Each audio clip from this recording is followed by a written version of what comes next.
अब समय है पट्टी खोलने का। दोस्तों नमस्कार, मैं हूं दीपक भांबरी और सबसे पहले मैं रिक्वेस्ट करता हूं कि आज इस वीडियो को आप जरूर अपने ज्यादा से ज्यादा दोस्तों में शेयर कीजिए, क्योंकि इस वीडियो की हिंदुस्तान के कोने कोने में पहुंचने की बहुत सख्त जरूरत है। दोस्तों आज की डेट है 5 मई सन 2020।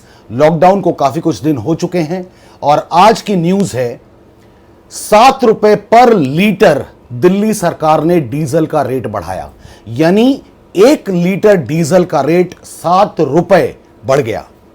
शराब की एक बोतल जो 100 रुपए की होती थी अब वो 170 रुपए की मिलेगी, यानी 70% रेट शराब में यानी लिकर में बढ़ाया। 1000 रुपए की जो बोतल थी अब उसके लिए आपको 1700 रुपए खर्च करने पड़ेंगे। दोस्तों लॉकडाउन के कुछ दिन बीत चुके हैं और इस तरह की खबरें अब आनी स्टार्ट हो चुकी हैं। दोस्तों डीजल का जो रेट बढ़ा है तो उसका डायरेक्ट असर ट्रांसपोर्टेशन पे पड़ने वाला है। ट्रांसपोर्टेशन पे असर पड़ने का मतलब होता है कि आपके घर में आने वाला दूध महंगा हो जाएगा, ब्रेड महंगा हो जाएगा, अंडे महंगे हो जाएंगे, सारी सब्जियां महंगी हो जाएंगी, फल महंगे हो जाएंगे, राशन महंगा हो जाएगा। या कुल मिला के अगर मैं शॉर्टकट में कहूं कि आज के बाद से हर चीज जिसकी आपके परिवार को सख्त जरूरत है, हर चीज महंगी होने वाली है। वैसे भी लॉकडाउन और कोरोना वायरस का जो असर हम लोगों की जिंदगी में आया है, हम लोग बहुत दिनों से महसूस कर रहे होंगे कि बहुत सारे लोगों की जॉब्स ऑलमोस्ट जा चुकी हैं, या बहुत सारे लोग जो ऐसे हैं जिनकी जॉब नहीं गई हैं बट उनकी सैलरी में बहुत जबरदस्त कट किया गया है। मैं आपके साथ कुछ इंडस्ट्रीज के बारे में शेयर करना चाहता हूं कि ऐसी कौन कौन सी इंडस्ट्रीज हैं जो कि लॉकडाउन और कोरोना वायरस की वजह से जबरदस्त जिनके ऊपर असर पड़ा है और इनको संभलने में बहुत सारा वक्त लगने वाला है। कुछ जानकार तो यह भी कह रहे हैं कि इन इंडस्ट्रीज को संभलने में शायद 2-2, 2.5, 3-3 साल लग जाएं। मैं आपके सामने शेयर करता हूं वो कौन कौन सी इंडस्ट्रीज हैं। सबसे पहले तो जॉब मार्केट। आप ये महसूस कर रहे हैं कि जॉब मार्केट यानी अब जॉब्स नहीं है, ना तो सरकारी जॉब्स हैं ना प्राइवेट जॉब्स हैं, और अगर जॉब है भी तो इतना जबरदस्त कंपटीशन है। जहां पर एक नॉर्मल इंसान 10 लोग जहां पर जॉब करते थे अब वहां पर छटनी हो चुकी है और 5 या 6 लोग उन 10 लोगों का काम करेंगे, यानी आपके ऊपर प्रेशर जबरदस्त तरीके से बन जाएगा। मैं डरा नहीं रहा हूं, मैं आपकी आंखें खोलना चाहता हूं। आपकी आंखों में जो पट्टियां बंधी हुई हैं मैं उसको खोलने की कोशिश कर रहा हूं। इसके अलावा रियल एस्टेट इंडस्ट्री में अगर आप काम करते थे या आपके दोस्त काम करते हैं तो ये इंडस्ट्री अब ऑलमोस्ट तबाह हो चुकी है। 3 साल तक रियल एस्टेट में कोई ग्रोथ होने वाली नहीं है। और हां, एक और इंडस्ट्री जिसको टूरिज्म इंडस्ट्री कहा जाता है, अगले 2-3 सालों तक इस इंडस्ट्री में कोई ग्रोथ नजर आने वाली नहीं है। इस इंडस्ट्री से जुड़े हुए लोग बहुत परेशानी में आने वाले हैं। इसके साथ ही जुड़ी हुई है एक और इंडस्ट्री जिसको हम कहते हैं ट्रैवल इंडस्ट्री। अगर टूरिज्म नहीं है तो ट्रैवलिंग, यानी इतने सारे लोगों ने जो टैक्सीज बनाई हुई हैं, लोग एयरपोर्ट तक आते थे, लोग एयरपोर्ट से होटल्स तक जाते थे, इन सब के पास काम बिल्कुल खत्म हो जाएगा। रेस्टोरेंट, सारे के सारे रेस्टोरेंट ऑलमोस्ट खाली रहने वाले हैं। कोई वहां पर जाकर, क्योंकि सोशल डिस्टेंसिंग करनी है लोगों को कई महीनों तक, कई सालों तक, तो रेस्टोरेंट में लोग खाना खाने के लिए जाने वाले नहीं हैं। एयरलाइंस के बारे में अगर मैं आपसे बात करूं, एयरलाइंस का भट्टा बैठ चुका है। और हां, मैं आपको बता दूं, अगर एयरलाइन स्टार्ट भी होने वाली हो जाएंगी तो एयरलाइंस को भी सोशल डिस्टेंसिंग मेंटेन करनी पड़ेगी। यानी एक एरोप्लेन में अगर 300 लोग जा सकते थे तो उस एरोप्लेन में सिर्फ 100 लोग ट्रैवल करेंगे, और अगर 100 लोग ट्रैवल करेंगे तो आप अंदाजा लगा सकते हैं कि टिकट्स कितनी महंगी होने वाली हैं। इसके अलावा कंस्ट्रक्शन का बिजनेस ऑलमोस्ट खत्म होने वाला है। इसके अलावा ऑटोमोबाइल इंडस्ट्री ऑलमोस्ट खत्म होने वाली है। अप्रैल के महीने में जितनी भी कार कंपनीज थी, एक भी कंपनी की कार नहीं बिकी है, ये आपको बहुत अच्छे से पता होगा। इसके साथ ही एक और इंडस्ट्री जो इससे कनेक्टेड है, इवेंट मैनेजमेंट जिसको हम कहते हैं। अब लोग इवेंट करने से घबराने लगेंगे, इवेंट करना लोगों ने बंद कर दिया है। अभी आप देख रहे हैं शादियों में भी शायद 30, 40, 50 लोग जा रहे हैं, तो आगे चल के भी ये सिलसिला कंटिन्यू होगा। तो इवेंट मैनेजमेंट वाले जो लोग काम कर रहे हैं उनके ऊपर भी बड़ी मुश्किल आने वाली है। इसके अलावा सिनेमा इंडस्ट्री, और बहुत इंपॉर्टेंट बात आप लोगों के साथ करने वाला हूं कि सिनेमा इंडस्ट्री में जितने लोग काम करते हैं 100 में से 90% लोग दिहाड़ी के ऊपर काम करते हैं। कोई शूटिंग्स नहीं होंगी बहुत समय तक, क्योंकि सोशल डिस्टेंसिंग मेंटेन करनी है, कोई गैदरिंग नहीं होगी और लोग सिनेमा देखने भी नहीं जाएंगे। नेटफ्लिक्स और जो पायरेटेड मूवीज आ जाती हैं टीवी में, वही लोग अपने अपने टीवीज में लगा के देख रहे होंगे। तो सिनेमा इंडस्ट्री का बेड़ा गर्क होने वाला है। रिटेल इंडस्ट्री, अब किसी का कोई शौक नहीं है कि कोई ज्वेलरी खरीदने जा रहा होगा या कोई बढ़िया बढ़िया शर्ट्स खरीदने जा रहा होगा, बढ़िया शूज खरीदने जा रहा होगा। ये रिटेल इंडस्ट्री ऑलमोस्ट अब बहुत समय तक बहुत मंदे की दौर देखने वाली है। इसके अलावा स्मॉल वर्कशॉप्स, जो छोटी छोटी वर्कशॉप्स हैं, क्योंकि मजदूर जा चुके हैं, मजदूर अपने अपने घरों में जा चुके हैं, तो स्मॉल वर्कशॉप्स का भी बहुत बुरा हाल होने वाला है, जिसका असर बड़ी फैक्ट्रीज और बड़ी कंपनियों के ऊपर बहुत बुरे तरीके से पड़ेगा।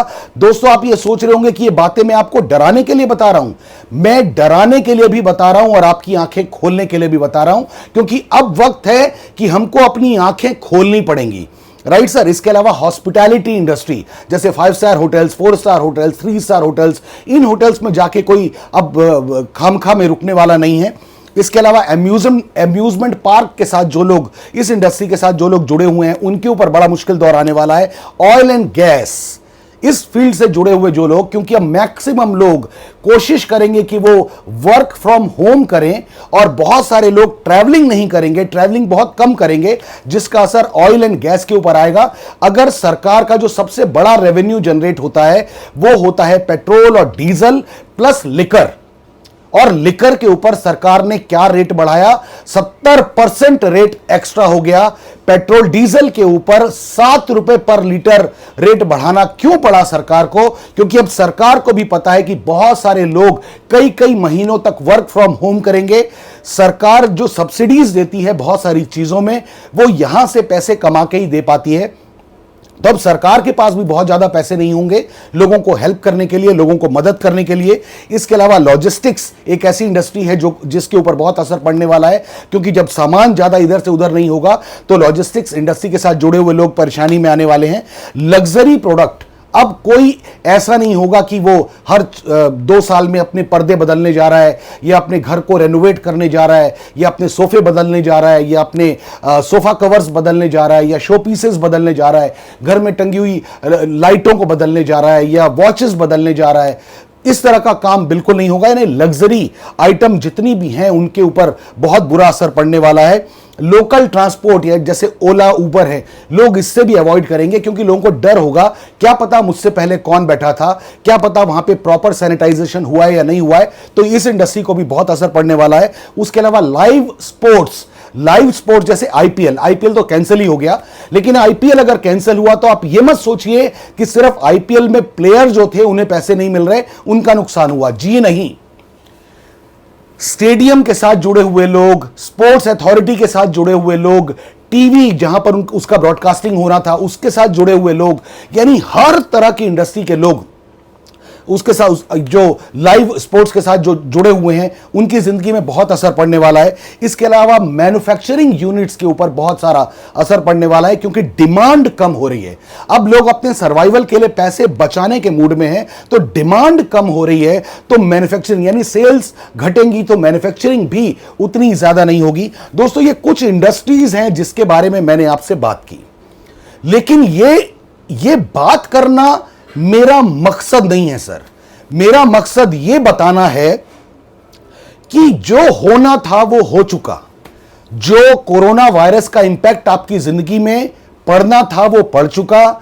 जो लॉकडाउन का इंपैक्ट आपकी जिंदगी में पड़ना था वो पड़ चुका।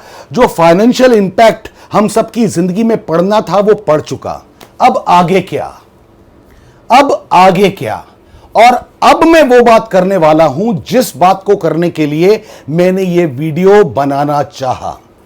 अब मैं आपसे बात करने वाला हूं कि अब समय है आंखों से पट्टियां खोलने का।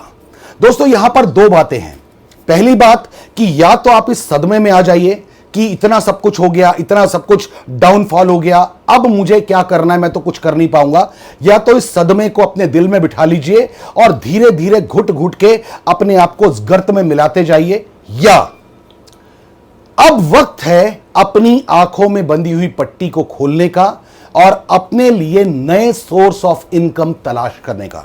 दोस्तों, किसी ने कहा है कि ऐसे वक्त में, बुरे वक्त में वही इंसान सरवाइव कर पाएगा, वही इंसान ग्रो कर पाएगा जो इंस्टेंट डिसीजन लेगा और जो इंस्टेंट एक्शन लेगा।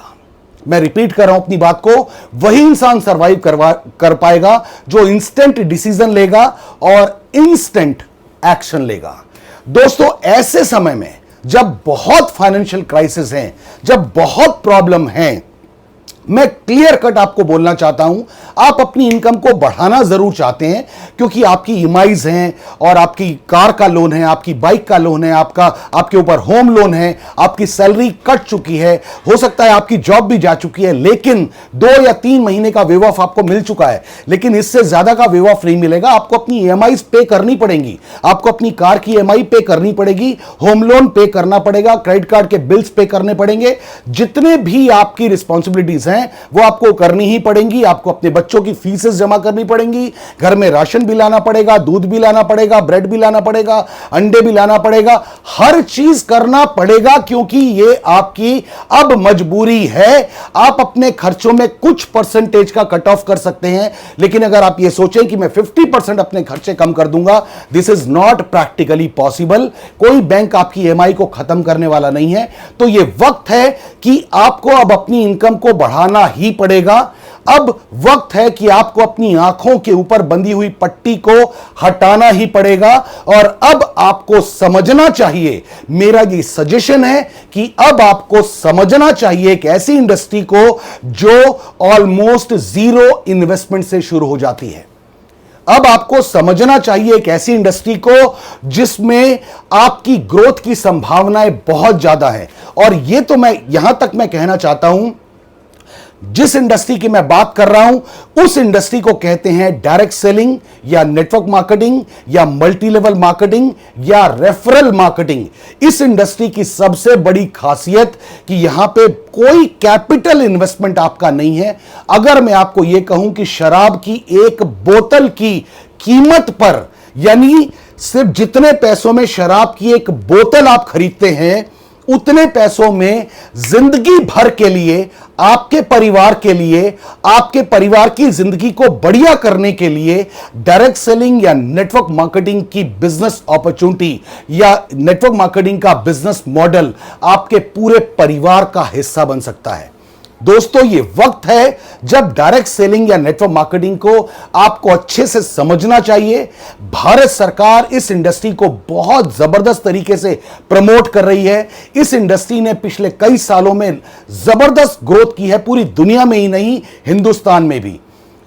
और दिल्ली यूनिवर्सिटी में डायरेक्ट सेलिंग या नेटवर्क मार्केटिंग को सिलेबस में शामिल किया गया है, यानी दिल्ली यूनिवर्सिटी के स्टूडेंट्स को डायरेक्ट सेलिंग के बारे में अब पढ़ाया जा रहा है।